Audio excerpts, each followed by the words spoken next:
Hey guys, Rebecca Overson here, and I'm just popping in to address what I think is a really great question that Heather asked. Let's see which Heather. We've got lots of Heathers. It's Heather Hull. Okay, Heather had asked a question about, in fact, I'm just going to read it to you guys. Heather said, "Good morning. I have a question. I work in a chiropractic office 2 days a week. I have a few regular clients. I do approximately 3 to 8 massages a week. I love it there. They're great to work for."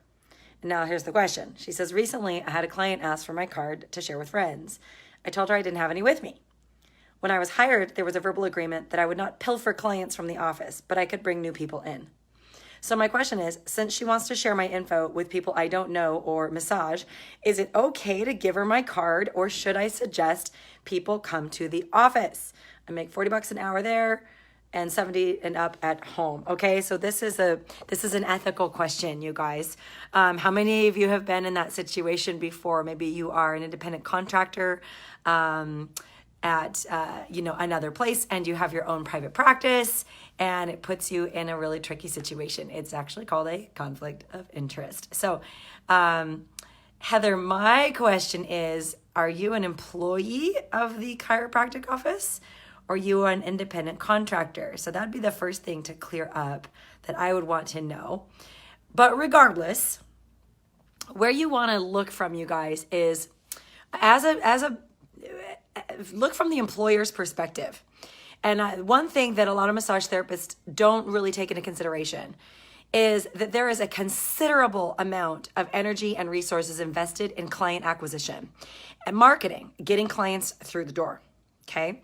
So if I was an employer and I had a massage therapist that worked for me, and I also knew they had their own private practice, I would absolutely make it clear that you do not get to poach clients. You don't get to take my marketing efforts, which are the clients I'm bringing in, and then solicit those out into your practice in any way, shape, or form. Some people chimed in and said, well, it's okay if they asked you. Guys, it's not okay. It's corporate theft. It's theft. You cannot take clients that you met through the chiropractic office or through your employer. You cannot take clients out of there. It's corporate theft. Did you think about it that way? Okay.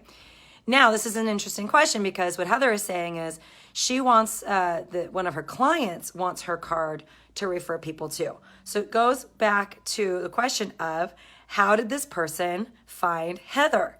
This person found Heather through the efforts of the chiropractic marketing, which means that any other further clients that this client wants to bring in to Heather should come into the chiropractic office. Do you guys get that? Does that make sense? I see there's a bunch of you watching live right now. So if you guys have any questions about this or any other questions, just let me know. I've got a few minutes here to answer your questions. Since I can't do Sunday lives last week and this week, I'm just popping in here. So fire away if you guys have anything else you want to talk about. But I just wanted to lead out with this topic. Okay, so So that's the issue, Heather, is if that person wants to refer clients, then I would say, yes, then they need to come here. They need to come and see me here. That way you're completely respecting the boundaries and the marketing efforts of your employer. Okay. Now, that being said, as a few of you also suggested in this post that Heather Hull put up, that you should have a conversation with your employer and talk to them about it and find out what they say. Because it is a conflict of interest. You can't be simultaneously building your business at a chiropractic office and building your own practice. It's a conflict of interest, okay? Unless you're an independent contractor there and they know that you have your own business and you have clear agreements. But Heather, the breakdown too is that you don't have a clear agreement. This is like a verbal agreement, and you guys want to get all your agreements in writing. Always, always, always, okay? So does that help? All right, so to recap, you want to keep all those clients in the chiropractic office. Number 2, you want to have a conversation with your employer about how to handle those situations. Because if they're flexible with it and they say, oh, actually, that's fine, you can do that, just keep it all above board. Always, always. You guys, integrity always wins. If you have a weird feeling about something or you're conflicted about something, there's a reason. Stop. Don't justify it. You will justify yourself to hell. You'll get yourself in trouble. All right? Okay, so let's see. Karen's here. Nicole's here. Hi, you guys. Cody's here. Jenny's here, Shauna and Shami, and a few of you others. Do you guys have any other questions while I'm hanging out? Anything else I can help you with? Let me see if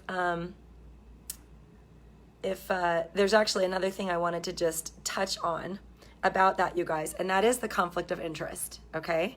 Is that in this situation, I personally, as the employer, I wouldn't hire a massage therapist that has a private practice. It's a conflict of interest.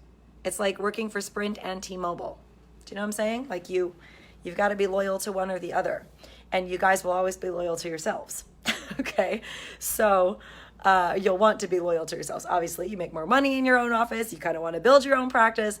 So the other hidden message that's in this is that, Heather, I would hope in this situation you have some kind of understanding or agreement with your employer about that, and that you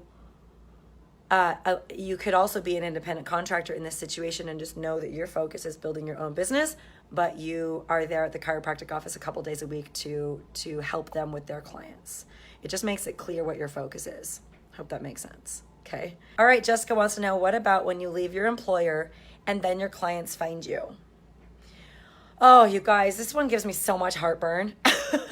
Here's why. Okay. First of all, okay, Jessica, let me just speak from my own, let me tell you what I did in my practice, okay? I employed as many as 14 massage therapists at any given time. My agreement went like this. First of all, any clients that you have a relationship through because of me, because of my practice, those clients belong to me, period. Doesn't matter that you bond with them, that you love them, that you've worked on them 47 times. Those clients belong to the business. They are not yours because they were found through whose marketing efforts? Mine, okay? Significant capital goes into client acquisition, you guys. Significant, okay? So the agreement I had with my therapist was, if you decide to leave, and I never employed therapists that also had a private practice. That's a whole other conversation for employers. If they decided to leave and go off on their own and wanted to start their own practice, we would negotiate a buyout of any clients that they wanted to take with them. That's pretty fair, isn't it? Then it's all above board. So let's say if I employ Kristen and Kristen decides she wants to go off on her own, and then she goes, you know what, I've got these 40 clients, I've worked here for 4 years, and I have these 40 people that just absolutely love me, and I feel like they're my clients, like they wouldn't see anybody else, they're loyal to Kristen, and Kristen wanted to take those people under her own practice, then we would negotiate a price for those clients. It's pretty cool, right? Pretty fair.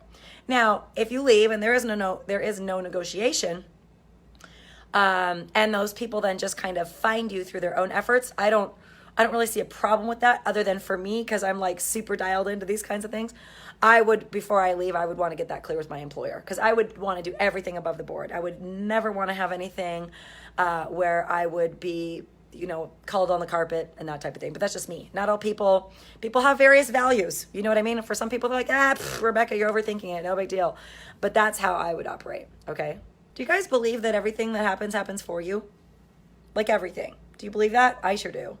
Everything that happens is for your good. It's for your learning. It's for your growth. It's for your experience. We're here to grow. We're not here to be happy. We're not here to be comfortable. I believe we're here in this life to grow, to expand, to, so everything that happens for you. Einstein, who was a pretty smart guy, said that God doesn't play dice with the universe. Doesn't play dice. There's not a single thing that's out of place, you guys. All right? Wrap your head around that. Let me know what you think about Rebecca's. Now we're getting all philosophical today, but it's about mindset, right? Look, things that happen, you can't change that they happen. If you resist them or you go, oh no, it's not happening, it blocks your energy. It puts you in a place where you are resistant to what's happening, which means you're going to block everything, or it's just going to be uncomfortable. You're going to have pain. If you just say yes to what happens, which, by the way, is one of the number one rules of improv comedy. You say yes to whatever happens and you roll with it. You're awesome. If you have any other questions, post them below, because I'm going to pop back in maybe tomorrow or Friday or Saturday. I'll be back home in Salt Lake City for a couple days, and then I'm headed back to Nevada for another 8 days. So love these little pop-ups. Thank you so much for joining in, and let me know what other questions you have or what you guys need help with. I'm here to help you. Talk to you soon. Bye.